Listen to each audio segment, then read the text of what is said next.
Assalamu alaikum. Today we will discuss on resistance. Resistance of a conductor is actually obstruction offered by the conductor to the flow of current. यानी resistance of a conductor, resistance एक तरीके की रुकावट होती है। यानी मिसाल के तौर पे जो हमने पढ़ा है कि रेजिस्टेंस भी कोई चीज है करंट में, चार्जेस में। तो जो करंट जो फ्लो कर रहा है एक कंडक्टर में जो ही चार्ज फ्लो करता है तो वहां पे एक रुकावट आ जाती है। उस रुकावट को हम कहते हैं रेजिस्टेंस। क्या कहेंगे? उस रुकावट को हम रेजिस्टेंस कहेंगे। यानी चार्ज जब फ्लो कर रही है, उस फ्लो के दरमियान कोई चीज आ रही है, कोई ऑब्स्ट्रक्शन आ रही है, कोई रुकावट आ रही है, कोई बैरियर आ रहा है, कोई अपोजिट फोर्स आ रहा है, उस चीज को हम रेजिस्टेंस कहते हैं हर एक कंडक्टर में।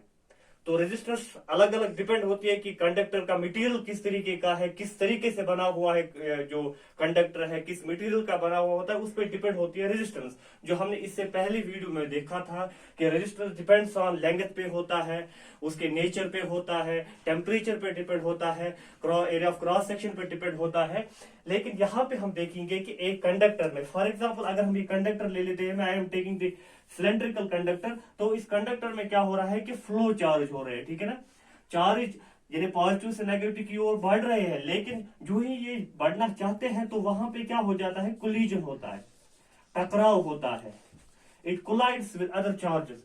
जब कोलिजन होता है एक और दूसरी चीज में, जब कोलिजन होता है तो ऑटोमेटिकली वी नो दैट कि वहां से क्या हो जाता है कि एक फोर्स डेवलप होता है। वो फोर्स अब हम नहीं पढ़ेंगे, लेकिन हमें फोर्स नहीं पढ़ना है, हमें पढ़ना है कि वहां पे कुछ रुकावटें आ रही है, क्योंकि हर चार्ज दूसरे चार्ज से टकरा रही है, क्योंकि वहां पे कोई खास तरीके की डायरेक्शन नहीं होती है चार्जेस की।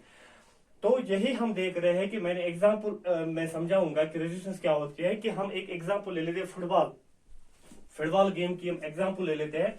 तो वहां पे जब फुटबॉल गेम अभी स्टार्ट नहीं हुई है, अभी वहां पे जो प्लेयर्स है वो अपनी अपनी जगह पे बैठे हुए होते हैं। जो ही रेफरी सिग्नल करता है, विसल बजाता है कि game now starts, as the game starts every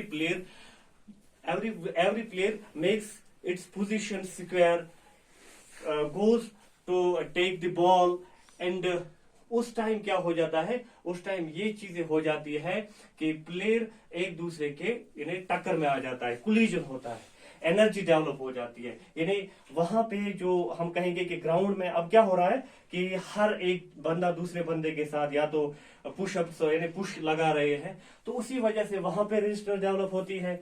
Same is the case with the resistance in the conductor, where we can take the example. For example, मेरे लिए मैं दौड़ लगा रहा हूँ, एक ट्रैक बना हुआ है, तो उस ट्रैक पे मैं जब दौड़ लगा रहा हूं तो सिंपल सा ट्रैक है, मैं दौड़ लगा रहा हूं, देयर नो ऑब्स्ट्रक्शन, कोई रुकावट नहीं है मुझे।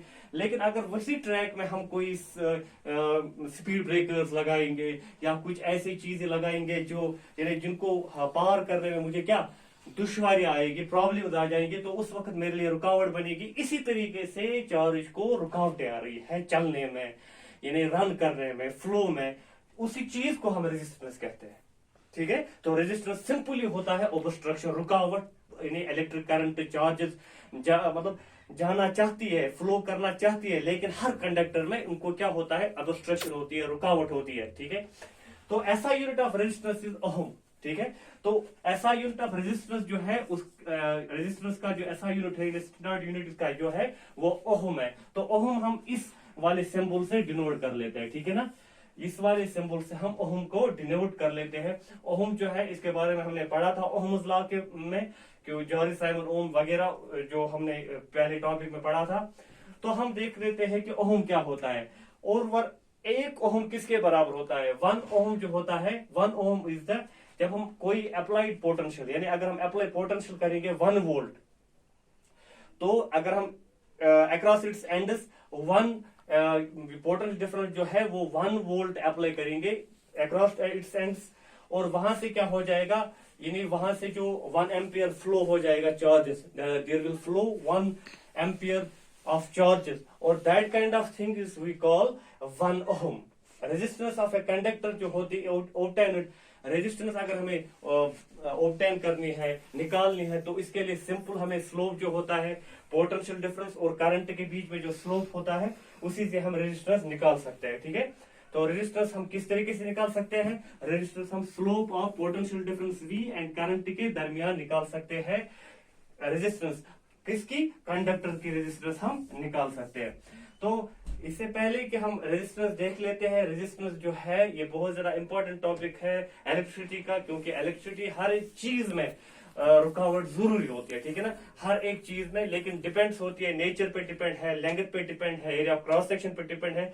लेकिन जैसा कि हमें पता है कि हर एक मटेरियल जो भी है उसमें रेजिस्टेंस होती है, कम ही हो लेकिन होती है, ठीक है। तो रेजिस्टेंस जो होती है हम 1 ओहम जो होता है, 1 ओहम होता है बराबर 1 वोल्ट डिवाइडेड बाय 1 एम्पियर, ठीक है ना। 1 ओहम जो होता है वो इक्वल होता है 1 वोल्ट और 1 एम्पियर के, डिवाइड बाय 1 एम्पियर, ठीक है। 1 ओहम बराबर होता है 1 वोल्ट डिवाइडेड बाय 1 एम्पियर के बराबर होता है। तो resistance is simply the obstruction, ये रुकावट होती है करंट, फ्लो ऑफ करंट जब कंडक्टर में जाना चाहता है, जब हम स्विच ऑन करते हैं तो करंट फ्लो कर रहा है, लेकिन वहां पे उससे रुकावटें आ रही है, ठीक है ना, उसके चलने में, उसके फ्लो करने में। तो वो जो रुकावटें है, वो जो फोर्स है, अपोज फोर्स है, वो जो वहां पे एक बैरियर जैसा है, तो उसी चीज को, उसी बैरियर को, उसी रुकावट को, उसी ऑब्स्ट्रक्शन को हम रेजिस्टेंस कहते हैं, ठीक है ना। That is all for this